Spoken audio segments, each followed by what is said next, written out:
Hello students, welcome to your social science class. Today we will read the chapter number 14 of history, the Nationalist Movement 1870 to 1947। इस chapter में हम nationalist movement के बारे में पढ़ेंगे जो 1870 से लेके 1947 तक चला था। इसमें इंडियंस ने ब्रिटिशर्स को इंडिया से बाहर निकालने के लिए जो प्रयत्न किए उसके बारे में पढ़ेंगे और महात्मा गांधी के द्वारा चलाए हुए अभियानों के बारे में पढ़ेंगे।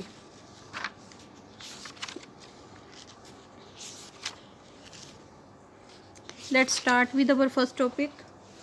As we have studied that rule of East India Company ended with Queen Victoria's proclamation of November 1, 1858। जैसा कि हमने पहले ही पढ़ा था कि ईस्ट इंडिया कंपनी का रूल क्वीन विक्टोरिया की अनाउंसमेंट के साथ ही ख़त्म हो गया था। उन्होंने 1 नवंबर 1858 को अनाउंसमेंट की थी, जिसके साथ ही ईस्ट इंडिया कंपनी का रूल इंडिया से एंड हो गया और जो पावर्स हैं, the power of governance now came into the hands of British government in 1858। अब 1858 में गवर्नेंस की जो पावर्स हैं वो ब्रिटिश गवर्नमेंट के हाथों में आ गई थी। But the people of India still did not have से इन द गवर्नमेंट और in the formulation of policies. पर अब भी इंडिया के लोग गवर्नमेंट की पॉलिसीज़ बनाने में और उनके रूल रेगुलेशन की फॉर्मेशन के बारे में कुछ भी नहीं कह सकते थे। The resentment surfaced into the form of rebellion and subsequently later on gave rise to the birth of Indian National Movement। अब लोगों में जो डिससेटिस्फेक्शन थी वो धीरे धीरे रिवोल्ट की फॉर्म में आ गई और धीरे धीरे उसके बाद क्या हुआ, इंडियन नेशनल मूवमेंट का जन्म हुआ। मतलब उनकी जो रिसेंटमेंट थी, उनकी जो डिससेटिस्फेक्शन थी अपनी गवर्नमेंट से, उन्होंने रिवोल्ट की फॉर्म ले ली। लोगों ने रिवोल्ट करना शुरू कर दिया। बाद में इंडियन नेशनल मूवमेंट का रूप ले लिया। Many political associations were form to express the problems of Indians की प्रॉब्लम्स को शो करने के लिए, एक्सप्रेस करने के लिए बहुत सारे पॉलिटिकल ग्रुप बनाए गए। But they were restricted to some parts of India, परंतु वो इंडिया के कुछ पार्ट्स तक ही लिमिटेड थे। फॉर एग्जाम्पल, उदाहरण के लिए In 1876, Surendranath Banerjee established the Indian association in Calcutta. 1876 में सुरेंद्रनाथ बनर्जी ने इंडियन एसोसिएशन एक ग्रुप बनाया था, कलकत्ता में बनाया था। तो यह कलकत्ता एरिया तक ही लिमिटेड था, ये पूरी कंट्री के लिए नहीं था। Formation of Indian National Congress, जिसे INC कहा जाता है। The Indian National Congress was formed in December 1885 by A.O. Hume, a retired British official. Indian National Congress की स्थापना दिसंबर 1885 में A.O. ह्यूम के द्वारा की गई थी। A.O. ह्यूम एक रिटायर्ड ब्रिटिश ऑफिशियल थे। He was supported by 72 educated Indian delegates from different regions of the country. उन्हें 72 एजुकेटेड इंडियंस ने सपोर्ट किया जो अलग अलग एरियाज़ से बिलोंग करते थे, अलग अलग एरियाज़ को रिप्रेजेंट करते थे। मतलब पूरी कंट्री में से 72 एजुकेटेड इंडियंस जो अलग अलग एरिया को रिप्रेजेंट करते थे, उन्होंने A.O. ह्यूम को सपोर्ट किया। The first meeting of Indian National Congress took place in Bombay. Indian National Congress की फर्स्ट मीटिंग बॉम्बे में हुई under the presidentship of V.C. Banerjee. तो इस मीटिंग के प्रेसिडेंट V.C. बनर्जी थे। प्रेसिडेंट मीन्स अध्यक्ष। Gradually the Congress became the backbone of national movement. धीरे धीरे कांग्रेस नेशनल मूवमेंट की बैकबोन बन गई, आधार बन गई, बेस बन गई, जो नेशनल मूवमेंट 1885 से लेके 1947 तक चला था। The early phase of the Congress was influenced by the leaders who were referred as moderate. जो अर्ली फेज था कांग्रेस का, जो अर्ली फॉर्म थी, पहले की फॉर्म थी कांग्रेस की, वो मॉडरेट लीडर से प्रभावित थी। यह 1885 से 1905 तक मॉडरेट लीडर्स के अंडर थी। The moderates had complete faith in British. Moderate जो लीडर थे, जिन्हें नरम दल के नेता कहा जाता है, उन्हें ब्रिटिशर्स में पूरा विश्वास था। They adopted moderate ways to pursue their goals. उन्होंने अपने लक्ष्यों को पूरा करने के लिए जो मॉडरेट वेज हैं, मीडियम वेज हैं, उनका यूज किया। The main demands were to, जो मॉडरेट्स की मेन डिमांड्स थी वो थी have representative institutions in the whole country for the welfare of people. लोगों की वेलफेयर के लिए पूरी कंट्री में रिप्रेजेंटेटिव इंस्टीट्यूशंस होने चाहिए। Create provincial legislative council in all provinces. सभी स्टेट्स में, सभी प्रोविंसेस में प्रोविंशियल लेजिस्लेटिव काउंसिल्स बनानी चाहिए। मतलब हर स्टेट की अपनी अलग गवर्नमेंट होनी चाहिए जो अपने एरिया के लिए लॉज बनाए, कानून बनाए। Recruit Indians for higher position in the administration. Government की जो हायर पोजीशन है वहाँ पे इंडियंस को भर्ती किया जाए, मतलब उनमें इंडियंस की भी पार्टिसिपेशन हो, क्योंकि एडमिनिस्ट्रेशन की हायर पोजीशन पे सिर्फ ब्रिटिशर्स ही थे। तो मॉडरेट्स की डिमांड थी कि जो हायर पोजीशंस हैं एडमिनिस्ट्रेशन की, वहाँ पे इंडियंस की भर्ती की जाए।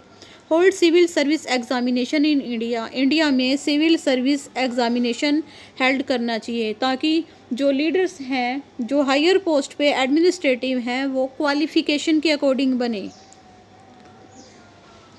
Ensure the growth of Indian industrial and handicraft. और इंश्योर होता है मेक श्योर कि जो गवर्नमेंट है वो इंडियन इंडस्ट्रीज़ और हैंडीक्राफ्ट के वर्क की ग्रोथ को श्योर करें। मतलब भारत की जो इंडस्ट्रीज़ हैं या हैंडीक्राफ्ट का जो वर्क है उन्हें प्रमोट किया जाए, उनकी ग्रोथ की जाए। Stop the drain of wealth to Britain. India की जो मनी है, जो वेल्थ है, उसे ब्रिटेन में ओवरफ्लो होने से रोका जाए। मतलब ब्रिटिशर्स थे वो इंडिया की मनी को, इंडिया की वेल्थ को अपनी कंट्री में लेके जा रहे थे। तो मॉडरेट्स की डिमांड थी कि जो इंडिया की मनी है, इंडिया का जो धन है, उसका आउटफ्लो रोका जाए, उसे अपनी कंट्री ब्रिटेन में ना भेजा जाए।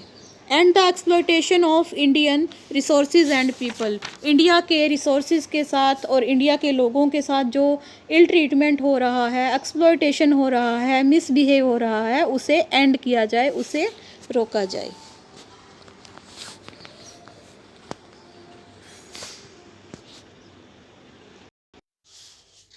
The prominent moderate leaders were Gopal Krishna Gokhale, दादा भाई नरोजी, सुरेंद्र नाथ बनर्जी, फिरोज शाह मेहता, महादेव गोविंद रनाडे, बदरुद्दीन तयाबजी एंड अदर्स। जो इम्पोर्टेंट मॉडरेट लीडर्स थे वो थे गोपाल कृष्ण गोखले, दादा भाई नरोजी, सुरेंद्र नाथ बनर्जी, फिरोज शाह मेहता, महादेव गोविंद रनाडे, बदरुद्दीन तयाबजी और इनके अलावा कुछ और लीडर्स थे। ड्यूरिंग दैट पीरियड, इस पीरियड के दौरान plague and famine killed thousands of Indians. Plague एक बीमारी का नाम है, इसके अलावा फेमाइन आ गया था। फेमाइन एक सिचुएशन होती है जब फूड ग्रेन्स की कमी हो जाती है कंट्री में और पीपल्स भूख से स्ट्रा होके मरने लगते हैं। तो इस समय पे ऐसी कंडीशन क्रिएट हो गई। The economic condition were miserable. हमारी कंट्री की जो इकोनॉमिक कंडीशन थी, आर्थिक स्थिति थी, वो दुखदाई थी। Young Indians disgusted by the British colonies were inspired by the common people of Ethiopia, Japan and Russia who rose against the oppressors। जो इंडिया के यंग इंडियंस पीपल थे, यंग इंडियंस थे, वो एंग्री हो गए थे, डिसगस्टेड हो गए थे ब्रिटिशर्स की इस हार्डनेस के कारण। क्लोजनेस होता है हार्डनेस के कारण, और वो अदर कंट्रीज़ के जो कॉमन पीपल थे उनसे इंस्पायर हुए थे कि वो इस तरह के ओप्रेसर्स, इस तरह के जो उनके लीडर्स हैं, जो उनके साथ मिसबिहेव कर रहे हैं, उनके खिलाफ खड़े हो जाएं। तो इंडिया के जो एंग्री पीपल थे वो ब्रिटिशर्स की हार्डनेस से एंग्री हो गए थे और वो इथोपिया, जापान, रशिया की कॉमन लोगों से मोटिवेट हुए और वो इन ऑपरेसर्स के खिलाफ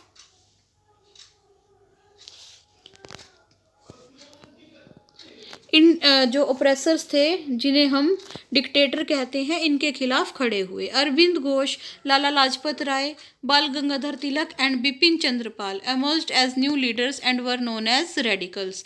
अब लाला लाजपत राय, अरविंद घोष, बाल गंगाधर तिलक और बिपिन चंद्रपाल, जिन्हें लाल बाल पाल कहते हैं, लाल लाला लाजपत राय के लिए, बाल गंगाधर तिलक के लिए और बिपिन चंद्रपाल को पाल कहते थे, ये नए लीडर्स बने जिन्हें रेडिकल्स कहा जाता था।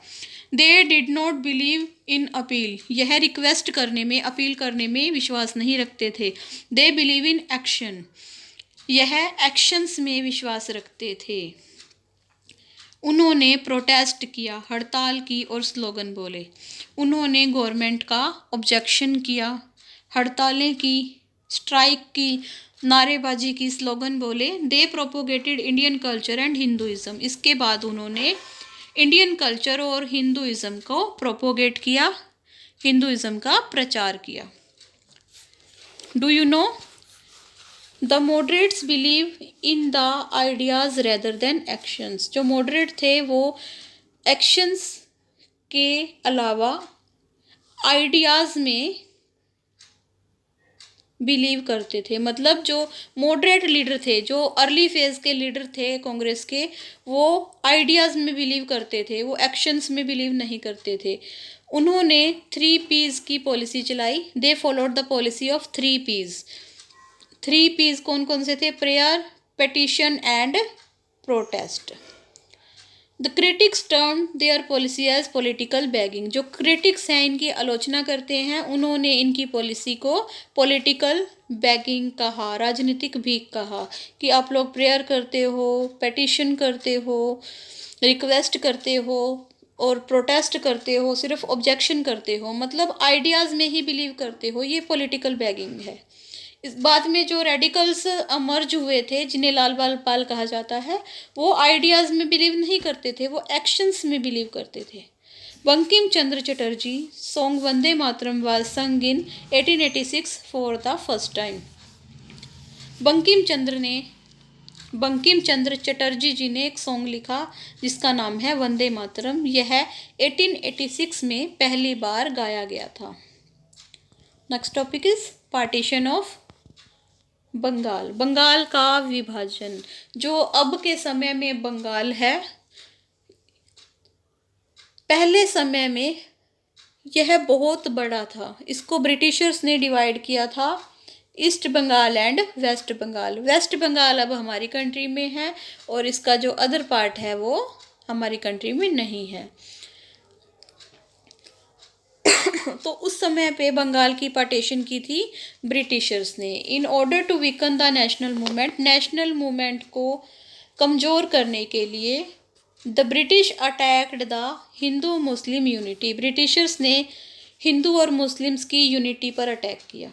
Lord Curzon issued an order in July 1905 to partition Bengal. Lord Curzon ने जुलाई 1905 में बंगाल की पार्टीशन के लिए एक ऑर्डर इशू किया। Though the official reason given by Britisher was that it was difficult to govern and collect revenue from such a big province, but people know that Britishers wanted to divide the Indians and rule, therefore there was protest against the partition.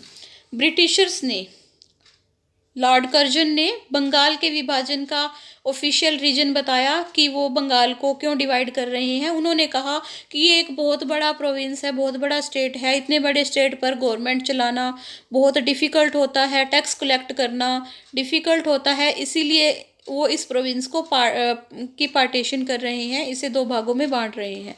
परंतु India के लोग जानते थे कि वो इसका partition क्यों कर रहे हैं, इसे क्यों डिवाइड कर रहे हैं, क्योंकि वो इंडियंस को आपस में डिवाइड करना चाहते थे और उनके ऊपर रूल करना चाहते थे। इसीलिए इंडियंस ने इस पार्टीशन का विरोध किया, उन्होंने स्ट्राइक की, प्रोटेस्ट किए। The day was observe as the day of mourning. इस डे को, जिस दिन बंगाल का विभाजन हुआ था, उसे सैडनेस का दिन कहा जाता है। डे ऑफ मॉर्निंग मतलब उदासी भरा दिन कहा जाता है। द स्वदेशी, स्वदेशी का मीन्स होता है वंस ओन कंट्री, किसी की खुद की कंट्री की चीज। Boycotted foreign, boycott and national education were adopted as tool for achieving swaraj by the radicals. Radicals ने इस पार्टीशन का विरोध किया, उन्होंने स्वदेशी को अपनाया, मतलब खुद की कंट्री की चीज़ों को अपनाया। उन्होंने ब्रिटिशर्स की कंट्री की चीज़ों को बायकॉट कर दिया, रिफ्यूज कर दिया। इसके अलावा उन्होंने नेशनल एजुकेशन को भी टूल बनाया। नेशनल एजुकेशन के थ्रू उन्होंने स्वराज प्राप्त करने की कोशिश की। स्वराज का मीन्स होता है self rule. Indians बायकॉटेड foreign goods and used only Indian goods. Indians ने फॉरेन गुड्स, जो विदेशी सामान है, उसे रिफ्यूज कर दिया और सिर्फ इंडियन गुड्स को ही यूज किया। Swaraj is my birth right and I shall have it. Swaraj मेरा जन्मसिद्ध अधिकार है और मैं इसे प्राप्त करके रहूँगा। The slogan of Tilak gave impetus to the attainment of swaraj means self rule. तो यह जो नारा है, ये स्लोगन है, यह बाल गंगाधर तिलक ने दिया था। Swaraj is my birth right and I shall have it. Swaraj मेरा जन्म सिद्ध अधिकार है और मैं इसे प्राप्त करके रहूँगा। इस स्लोगन ने इस मूवमेंट को बल दिया, पावर दी, स्ट्रेंथ दी कि ये स्वराज को, मतलब सेल्फ रूल को प्राप्त कर सकें।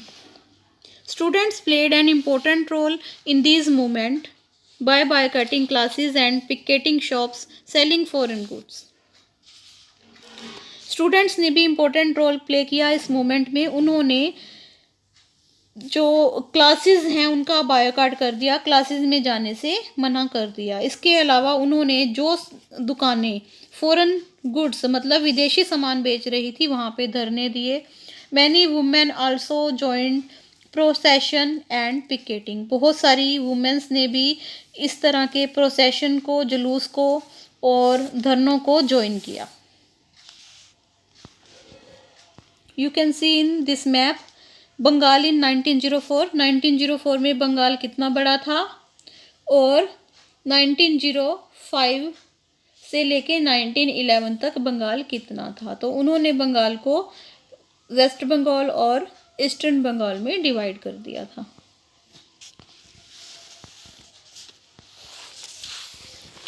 The radical groups among the Congress encouraged. जो रेडिकल ग्रुप्स थे कांग्रेस के, उन्होंने इनकरेज किया, बढ़ावा दिया किन चीज़ों को? लव फॉर स्वदेशी गुड्स, कि हमने अपनी खुद की कंट्री की वस्तुओं को प्यार करना चाहिए। Participation in mass rallies to boycott foreign goods, कि जो लोग हैं वो फॉरेन गुड्स को बायकॉट करने के लिए बहुत बड़ी बड़ी रैलीज होती हैं जो उसमें पार्टिसिपेट करें।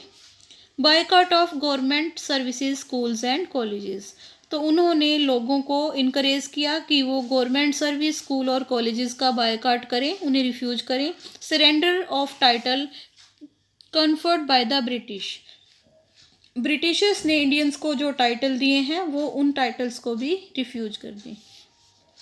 स्वदेशी movement spread from Bengal to Maharashtra and Punjab. Swadeshi movement Bengal से महाराष्ट्र तक और पंजाब तक फैल गया। The government suppressed the movement, government ने इस मूवमेंट को स्प्रेस करने की कोशिश की। ड्यूरिंग दिस पीरियड, इस पीरियड के दौरान Dada Bhai Naoroji presided over the Calcutta session of Congress in 1906। Dada Bhai Naoroji वो कांग्रेस के कोलकाता सेशन के प्रेसिडेंट थे।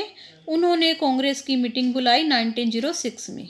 ए call was given for attainment of swaraj self government, उन्होंने स्वराज की प्राप्ति करने के लिए एक आवाज़ उठाई। स्वराज का मीन्स होता है सेल्फ गवर्नमेंट या self rule. The differences between the moderates and radicals came to head during Surat session. Moderates और रेडिकल्स में जो अंतर था वो बहुत ज़्यादा बढ़ गया था सूरत सेशन में 1907 में। There was a split in the party party अब 2 पार्ट्स में डिवाइड हो गई थी। 2 ग्रुप्स पार्टीड अवे, दोनों ग्रुप अलग अलग हो गए। Moderates were led by Gopal Krishna Gokhale and Firoz Shah Mehta. Moderates के लीडर गोपाल कृष्ण गोखले और फिरोज शाह मेहता थे।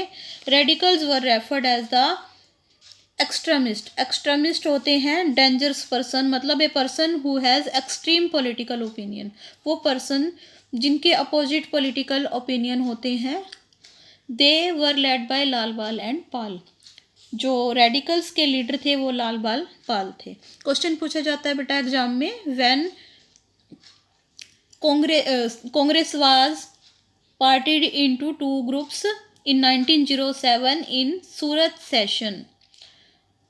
Who were the leaders of moderates? Moderates leaders were Gopal Krishan Gokhale and Firoz Shah Mehta. And who were the leaders of radicals? They were Lal Bal and Pal.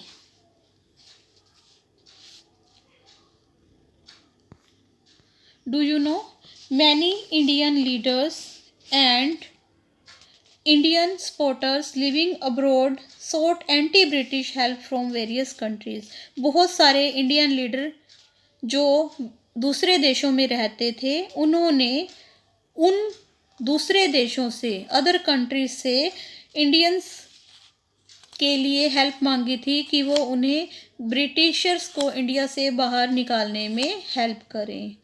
They collected and sent money and arms to Indian revolutionaries. उन्होंने पैसे collect किए और उन्हें India में भेजा। इसके अलावा उन्होंने हथियार भी खरीदे और इंडियन रिवोल्यूशनरीज के पास भेजे उनकी हेल्प करने के लिए।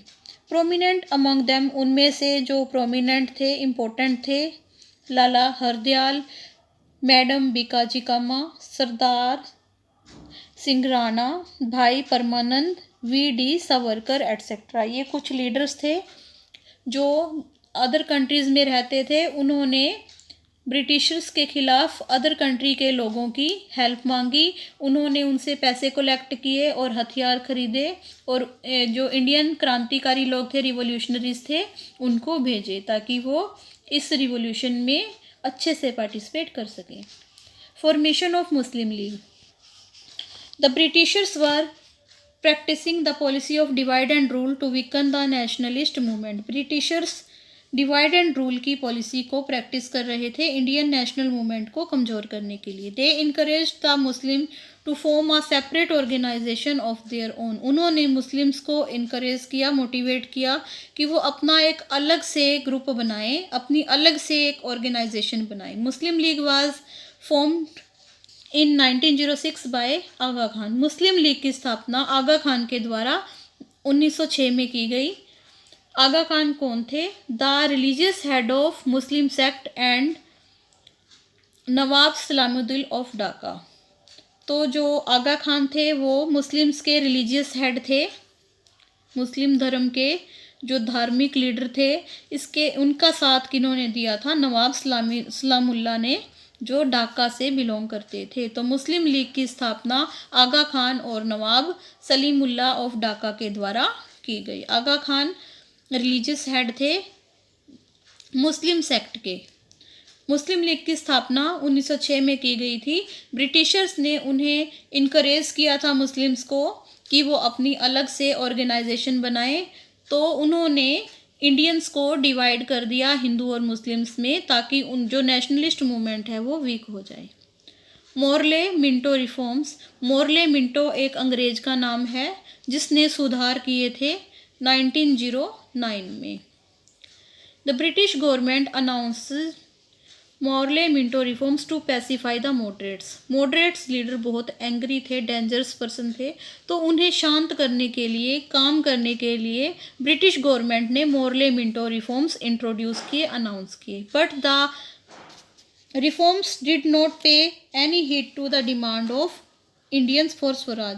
पर इन सुधारों में इंडियंस जो स्वराज की डिमांड कर रहे थे, सेल्फ रूल की डिमांड कर रहे थे, उसकी तरफ कोई ध्यान ही नहीं दिया गया था। मुस्लिम वर ग्रांटेड सेपरेट इलेक्टोरेट्स।